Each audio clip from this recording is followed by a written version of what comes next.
Hi everybody, it's Alisa Marie here. Hi my sweet lifers. Listen, today I've got a special treat for you. I'm here visiting with Beverly Jurenko, and you have Inside Edge Consulting, LLC. That's right. Yeah. Get the inside edge to accelerate your growth. Yes, and I'm just, guys, it's going to be so neat to watch us talk today. There's so many cool things that she's got going on. So Beverly, thank you for being here today. Thank you for inviting me, Alisa. Yeah. It's a pleasure to be here. Yeah, so tell me all about your company and what you got going on.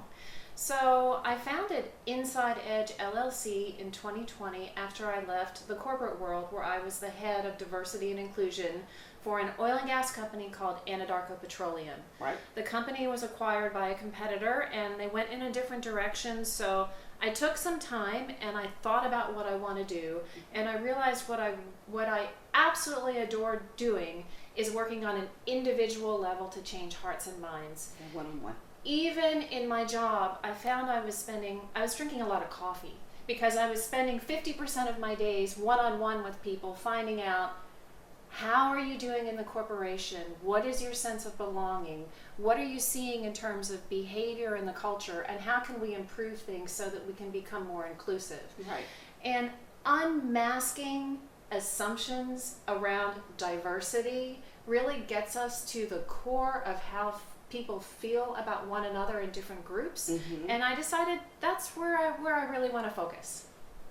Yeah, that's cool. So you are basically consulting with executives on a one-on-one basis to help them really understand where their views are and help them be able to communicate better with one another and also build teams. What sort of is it a you're brought into a corporation and you're a part of the team to try to talk to the employees, or are you doing this as a private consulting firm that executives find you? How do they find you? Yes. So I have a website, www.inside-edge-group.com. And I'm working one-on-one as a contractor or as an individual hire. And my focus is on what I call empowerment coaching. Okay. So my purpose is to build a world filled with inclusion so everyone can shine. Mm-hmm. And I do this in a couple of ways. First, I do provide diversity, equity, and inclusion consulting services for companies. I can look at new and existing diversity and inclusion programs and diagnose what's working, what's not, and make recommendations to improve. But where my heart really lies is in empowering people. Mm-hmm. And I do that by working with executives who are uncomfortable with inclusion, so we can go very deeply into what their memories are and what their associations are, so that we can see what's going on here and redirect it in another way so they can become more inclusive managers. So what are you finding are some of the problems that you're just like on a, and y'all know me. Everybody that's watching this channel knows me. I've always worked from home, never worked for anybody but me. I haven't had anybody that I've ever met that I didn't fall in love with. I hug everybody when I see them. The children and I are just warm fuzzies. I'm Auntie A to everyone. So I don't have the whole hierarchy corporate, I don't have that experience at all. Yeah. What are you when you have a problem, what does that look like? Can you share that with me? I mean, I'm sure a lot of my viewers know because you're in corporate America, but for me, it's sort of a blur as to, because I'm like, well, how could people not be sweet to each other? And I don't understand it, because that's just not my world, right? My world is a completely different world. But like when you have someone who's non-inclusive Mm-hmm. thinking, is that they don't like people that are black, or they don't like people that are Hispanic, or they don't like people that are gay? Is it that kind of a non-inclusive situation? What is the core problem that you are finding that you're having to try to redirect and figure out and then correct? Well, I believe in the goodness of the human race. Right. And I think most people are trying very hard to be good to other people. Yeah. So I think the overwhelming majority of the time, it's not a question of will or having bad intentions. I think a significant amount of the problem is purely inertia. This is the way it's been. Okay. We've had white males in corporate America holding the bulk of positions at the executive level. It's still that way. It's been 20 or 30 years since we've been working on diversity and inclusion initiatives graduating it to a strategy and building it into the corporate DNA. Right. But still, we have the majority of white males in top positions, and there's been some progress for women, and some progress for people of color, and some progress for LGBTQ, and also people with disabilities, and older people. I mean, there are very many dimensions of diversity that we're looking at here. Right. And I have a song I can sing for you that I wrote that's Oh, about that. Cool. Do you think it's that as well as maybe a communication problem? Or is it just there's a box on the ears and this is the way it's always been and this is the way it's going to continue to be? Well, I think that when you're a high-level manager, your life is very stressful and things happen every day and you have to make very quick decisions. Okay. And you want to know that the people you give responsibility to, you can rely on. You can trust them to get the job right, that they're going to be carrying out what they've been asked to do in the way that you would do it, or even better, that they're going to come back to you with sound recommendations, and they're not going to let you down. So it's human nature to go to the people you trust. You look at many of our elected officials, who are the people that are around them, supporting them the most. They're the people they grew up with, the people they knew in childhood, because those are the people that they trust.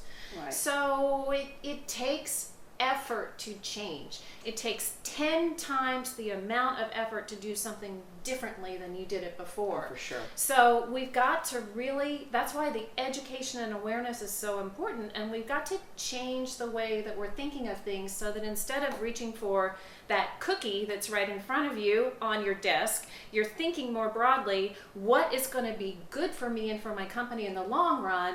Maybe I need to rebalance what's in my pantry. Gotcha.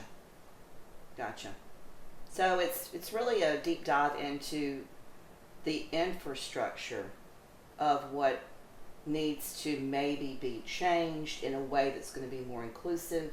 And also you've got this big wall of the old school that you're constantly having to bang up against because they're just very much, nope, don't want to hear it, don't want to hear it. Yeah. Well, I think that there is will to listen, but to authentically listen and follow through with action on it, I think that's the big challenge. And society's demographics are driving this change. Right. If you look, for example, at the demographics of the students at UT studying petroleum engineering or engineering in general 30 years ago versus today, 30 years ago it was predominantly, the overwhelming majority was white males. And now, particularly at the master's and the PhD level, you're seeing more people who were born overseas, more people who are children of first-generation immigrants, more people of color. In Texas, we have a burgeoning Latino community. Right, for sure. And our demographics are changing. If we go to the people who look like us all the time, how can we be sure we're getting the best person for the job? And I think it's really critical to pivot from the idea that I want the right fit to I want the best person, because right fit says I feel comfortable with you. Right. You're like me. Right. You went to my school. You know my fraternity brothers. We have a relationship even though we've never met.